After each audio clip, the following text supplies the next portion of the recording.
Ati kale ladies and gentlemen atulabya ku YouTube channel Fenganzi Uganda mukamoli nkwaniriza ati n'olunaku olwaleero okuba nti ate tutuusewo okuba nti kutuusako bikere bitambula naddala muganda wange wano mu entertainment industry amanya za DJ Mukiderizo champion 19 naye nga tunaba kwegeyongerayo muganda wange nkusaba ekintu kimu subscribinga likinga sharinga ate ne comment ekola kyamaanyi ennyo muganda nkulaba nti ate YouTube channel negenda mu maaso bwate buli lunaku kati nno Hajati Kulusum ebibye bikyalanze muganda wange avuddeyo n'alangira ate Haji Ntale namugamba nti musajja oli musajja munako nnyo erinnya lyange wandibadde olijja mukamwa ate Bebe Cool yavuddeyo ate naye n'alumba Bobby Wine ate ku music we gwagamba nti enaku zino gwayimba takyategereka ate ng'agamba nti he's now a music failure ezembozo tukwenda wale tuwogerako olunaku olwaleero tube nti ate tumanya biki ebitambula naye nga tulina kweyongerayo muganda wange kyolina okukola kiri kimu subscribinga likinga sharinga tube nti ate tutambulira wamu ne muno mutegeeze nti ate ebirungi biri ku Uganda mukamoli ensibuko y'amazima ate n'okumanya era katusumulule mpola mpola olunaku lwejjo mwana mulenzi ate Bebe Cool yavuddeyo n'atuwa ate list ye gye yayise Bebe Cool 2021 list anti ye buli mwaka yavayo n'agamba nti ate ngenda bbawa ate list y'abo abayimbi abasize okuba nti ate bakikuba era list yagituwadde ne video twagikoze ate nabakuba nti ate giraba osobola okukirirako wansi awo n'oginoonyaako n'ogiraba akati nno twamubuuziza ate ku list ku kikyalowooza ate ku music wa Bobby Wine gwayimba enaku zino omwana mukulu yavuddeyo n'agamba nti Bobby Wine yasembayo okufulumya akayimba akakyalenga naye no music gwaze nga afulumya enaku zino atalinawo makulu era he's now a music failure tetumubalira ate mu bayimbi abasobola ate okuba nti bayimba enaku zino yabagambye asigalire ate emagere abeeko ebirala byakola naye ebyokuyimba atakyalina kyatugasa mukulu Bebe Cool yavuddeyo ate n'ayogera ate ebigambo ebyo n'avaayo nanjokola n'akayimba akamu okugezanga ate kano keyasembeyo Bebe Wine keyasembeyo okufulumya kebayita ogenda n'agamba nti kano akayimba tekalina makulu era tekasanyibwa nakuba nti ate akakubibwa ku maradio naku ate ku TV kane ze Uganda yoyo mwana mulenzi Bebe Cool ng'ayogera ate twali tumubuuzako ku kikyalowooza ku music wa Bobby Wine gwayimba ate enaku zino Bobby Wine tujja kubidiscussing mu politics otherwise this is music and entertainment so you see nonsense no abantu gwe bakoye from January to January muli awo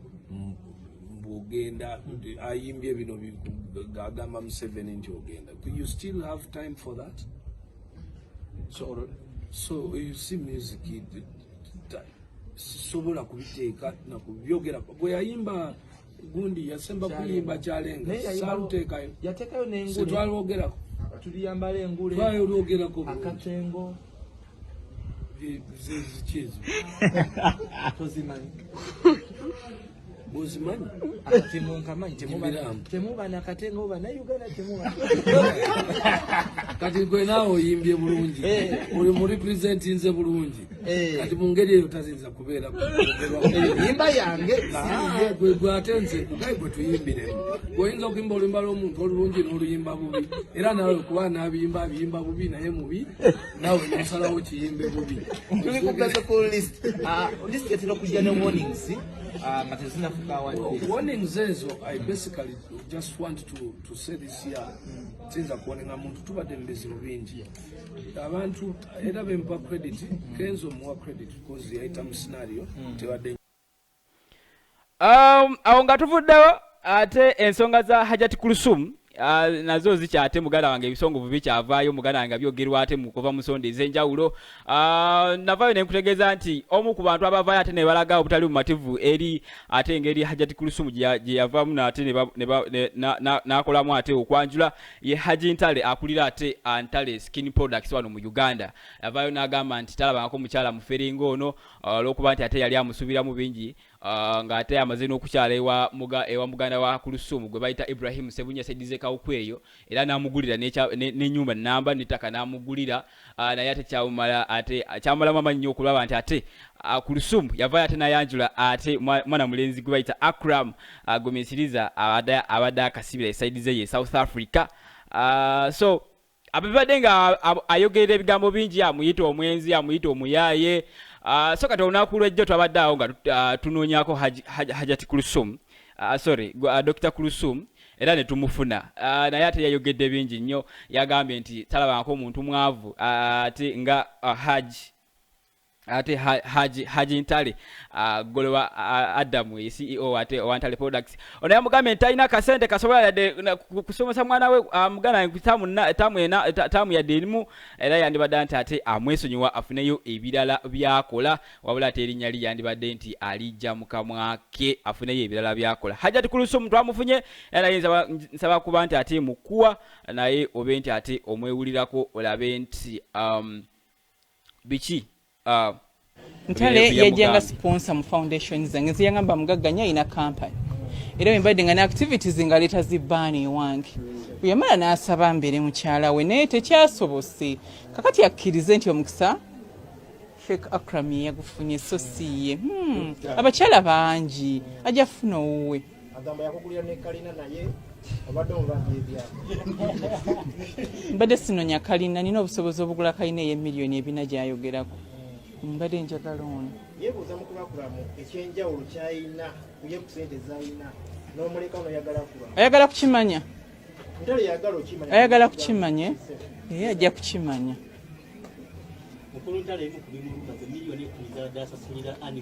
oyo omukulu mu mugambe taddangamu okuyisa ennya ly'omwana wange mu kamwake kubanga talina na busobozi ababe basomerawa alyoka asasulira annual emiliyoni 10 emiliyoni 10 omwana wange Prince Annual ze musasulira taata we yaleka amukoleredde era ebintu nabirwanirira era omwana wange nze mbadde musasulira taddamu nokiyisa mukamwa ayogere byabadde akola aleke kwewaayiriza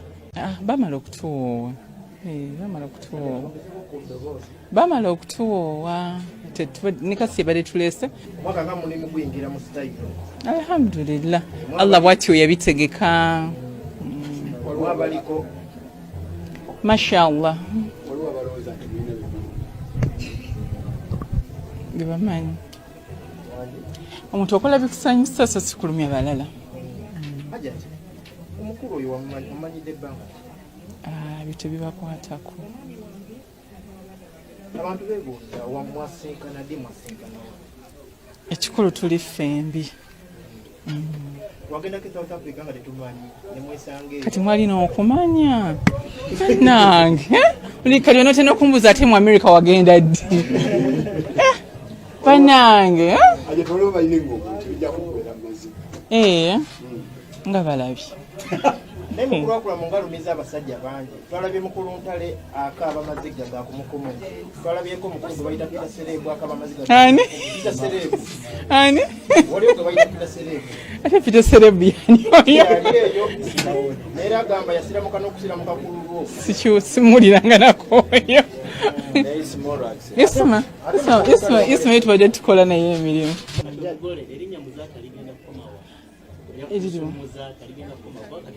kati ebintu bibakwatako omwami yali wange nono Allah n'amumpa oluvannyuma lw'oli okufa kati ebyo I think mubireke wangi kyoyagala ekinakusanyusa naye mbakooye ayite mutuleka entalo ki nze sibimanyi nze omwami wange yaŋŋambye kulu nkwagala gwe ebira sibimanyi oli ku Sabula TV. Ate mabanyumira endongo wano mu Uganda nkyemba kisobola okugamba nti Nina Rose ne mwana bulenzi MC Jerry ono yakolako ku TV wano Uganda wano nga ko TV eno yali saidizeyo obusoga ne Baba TV yakolako ku emyaka gyalinga 2 n'abivaamu naye naku zina abadde ate yayingirira okuyimba nga bolaba nti tulina abantu abangi abayingidde okuyimba nga bolaba DJ Cream so ne MC Jerry naye yali ayingidde okuyimba era bakoze akayimba ne mwana muwala Nina Rose bakayita avaawa so logedayo temugana inoka checkingako nolaba ate kiki kye bakoze saidizeyo mpola mu abanyumirwa music. Nina Rose yali yasembayo okufulumya akayimba oli wange embase erabidde ne mwana mulenzi ate famous okuva lwe Wadadi Andre music abadde takyatambula bulungi nnyo ndowooza ate depression biki bibadde bimusumbuwamu naye ndowooza ate yakomyewo 2022 yasumuludde ate n'akayimba akapya bakayita ate avaawa nga ate featuringa MC Jerry nako osobola muganda ngo osobola ogendayo ate nolaba nti ate okalaba bulungi. Abazaali b'olunaku olwaleero tubagaliza ate amazaalibwa amalungi muyogeyoge ate mube nti ate mweyagala mu bulamu buno era tusaba nti ate Mukama abakuume mpaka ate tulaba ku Uganda empya amanya zirije mu kimbadde ate nti nkutuusako ate biki ebyo bitambula ate mu music industry naye nga kyenkusaba ekintu kiri kimu yongera okuba nti ate subscribinga olekinga ate n'okomentinga kituyambako nnyo okuba nti ate tweyongerayo buli lunaku mpola mpola eno Uganda mu Kamoli ensibuko y'amazima ate n'okuba nti omanyisibwa.